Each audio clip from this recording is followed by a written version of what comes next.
was recently having a conversation with someone about loss. Specifically, we were talking about the loss of a loved one and the emotions that come from that loss being akin to waves, the emotions coming in waves. She talked about surfers tying a string to their surfboard and to themselves. And the reason why they started to do this is because lots of surfers were drowning, not because they weren't great swimmers or that they were newbies to the craft, but simply because when waves hit us in the water and they take us under, we really have no idea which way is up and which way is down.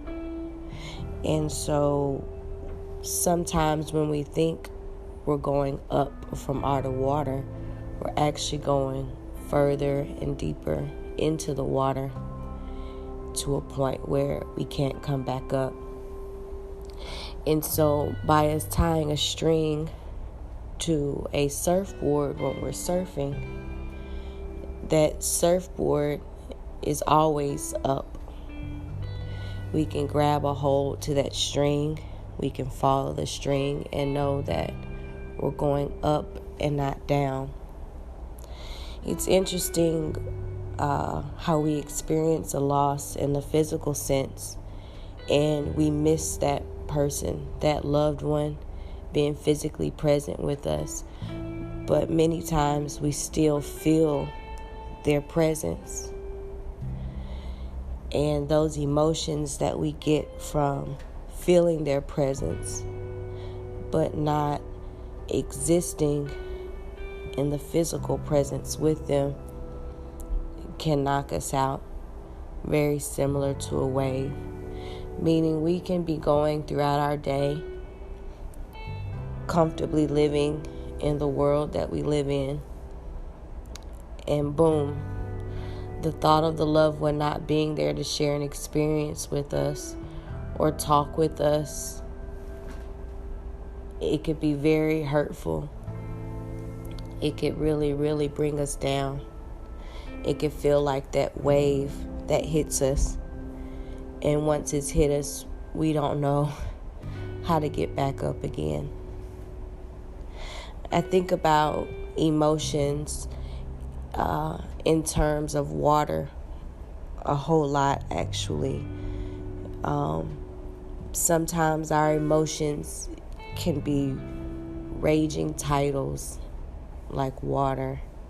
It could seep through, it could steep over, and sometimes it can just plain out flood and can force us to have to move. The power of emotion can be very strong. Today I want to talk about disappointment, the emotion of disappointment. And I'll speak briefly because it's really a simple concept that a lot of us make larger than what it has to be. We've come up with sayings how we can't be disappointed if we never had hoped. You'll hear people tell you, keep your expectations low. The lower you keep your expectation, the less disappointed that you can get. For me, when I remember to remember, because sometimes I do tend to forget, I'm reminded that disappointment is really more of a sign of my faith. Me becoming disappointed,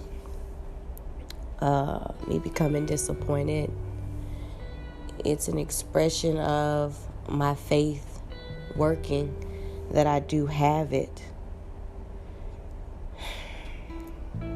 It's very cowardly to not want to hope, to not want to have faith.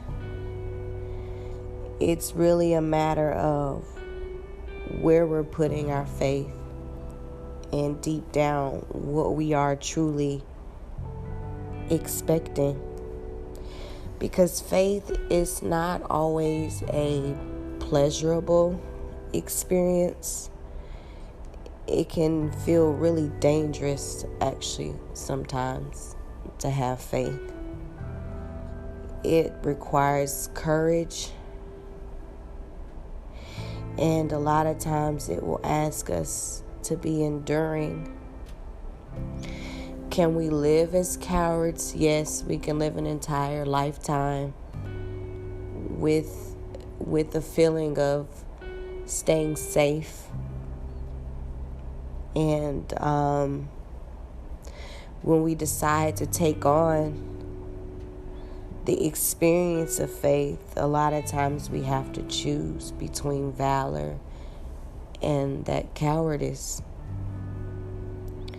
And when we do choose to be cowardly, because we all will choose it at some point, we're really just saying that where our faith wants to take us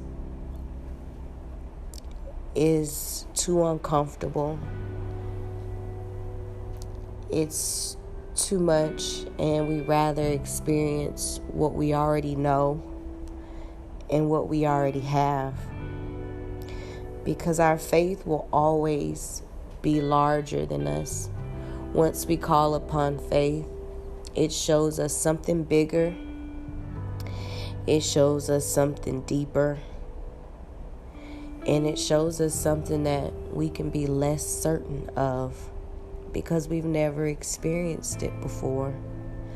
And those things that we feel the most certain about are the things where we have been there and we have done that. Expansion is where your faith will take you. And disappointment, that emotion of disappointment that we grow and allow to become big like a mountain that blocks the vision that we have. It sometimes can throw us off. But if we have something like the string that the surfer uses to tie to the surfboard, if we know what our board is in this life, and we can stay connected to it, and we can always grab a hold of it, and we can always pull ourselves towards what is staying on top, then we can always get back up again. And we don't have to worry about being disappointed that we did get knocked off our feet in the first place. We don't have to experience that with such a burden of disappointment. We then know that we have faith in what has yet to still be revealed. And we're no longer wishful thinkers. We're now hopeful. And we're now upright. And we can live a life of a warrior.